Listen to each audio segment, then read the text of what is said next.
Hey guys, this is Captain Fool reporting for duty, and today I'm going to be reviewing none other than Justice League issue number 59.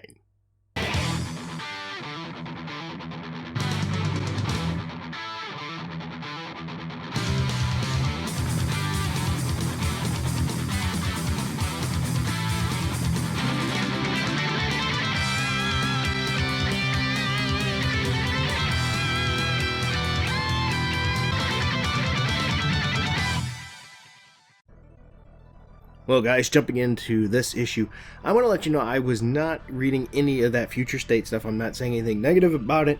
It just didn't stand out to me. So if there's anything there related to that I don't know about, please forgive me there. But anyway, issue number 59, by Brian Michael Bendis, with a return with him and his partnership with David Marquez, which they work together on a lot of comics like Miles Morales, Iron Man, Batman, Superman. So they have a good history together. Well, depends on what you think of their writing. I think his work with Miles Morales with Bendis was pretty good. I did not like Bendis' Iron Man, and I didn't like Bendis' work with Superman either. So Bendis is an acquired taste, and when I heard he was going to be on Justice League, I was a little bit mixed. Now, I was one of those on the divisive book that Bendis did when he was on the Avengers. It was pretty divisive. I actually didn't dislike it. I liked it. There's, of course, some areas I thought could have been a lot better, but nonetheless, so I was, a little skeptical here when he's going to do Justice League. I didn't like his Young Justice very much. It started off strong and then withered away. Bendis has a tendency to try to focus on a character and a team and try to really bring out that character, which in my opinion is a mixed bag once again. I really like that he brought more attention to Luke Cage. I love the Luke Cage character as well as Iron Fist, especially when they're together, and I think he did a good job of bringing them back to the forefront again. But my first thought is that going to plague this book? Well, anyway, for this book here, we're jumping in to the Justice League back after this big event. Now, I'm not going to cover the backup story as well in here. There's a backup Justice League Dark story as well in it. I think the original story is 19 pages long. So jumping into this one, we have Black Adam. He's visiting the burial site of his loved one. It's sort of a nice touch. We're getting to get more information about Black Adam. It seems like DC is really starting to push hard to try to make Black Adam sort of an anti-hero, rather than just the villain that he was before. They're putting a different spin on him. I'm not really sure if I like that or not.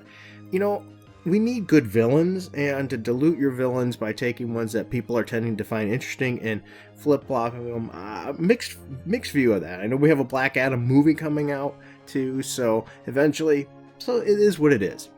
Now, let me jump through. I'm going to first talk about the art of this book. I'm going to tell you, I think the art is pretty good. It's nothing super fantastic, but it's not bad either. It's serviceable. So, I do think David Marquez did a pretty good job.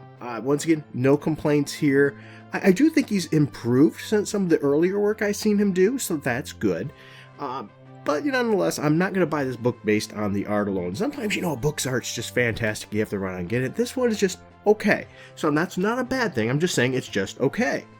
Now, I really do like this page, though I don't 100% agree with the premise of it. It says, when regular people see us, they see icons, symbols. They don't see us.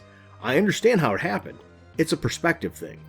We're all the way up there all the time, but I think that's why the Justice League doesn't always work.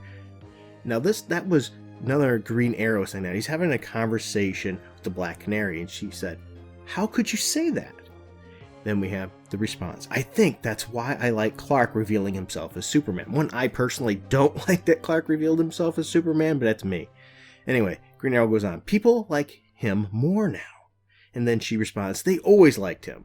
And he said, but now people feel more relaxed around him now. They relate to him. They feel closer. People feel they understand him more. And she responds, so what are you saying? We're going to get back to that conversation. That's sort of a pivot point here and a change maybe in the dynamic of this particular comic. Now, I don't 100% agree with that, and I think that's once again a Bendis vision and his views tying into the comic book. Bendis tends to have that feeling. I think we've seen it with his view of Ironheart and everything else when he did that. He sees the character as a name only, not the person. saying that he thinks the general populace feels that way about them, and I disagree. I don't agree with that. I think people see the character first, but once again, that's a personal viewpoint. I can't really argue that one out very much. So anyway, I digress. We have Black Adam, and he's, going to the burial place of his loved one, where all of a sudden this creature pops out and attacks Black Adam. Evidently, this creature is very powerful. And before the fight gets too in-depth, the Justice League arrive, and they make pretty short work of this character. But this character, he said he wasn't really prepared enough for this, and so you could tell he's coming back, and Batman knows that he's coming back.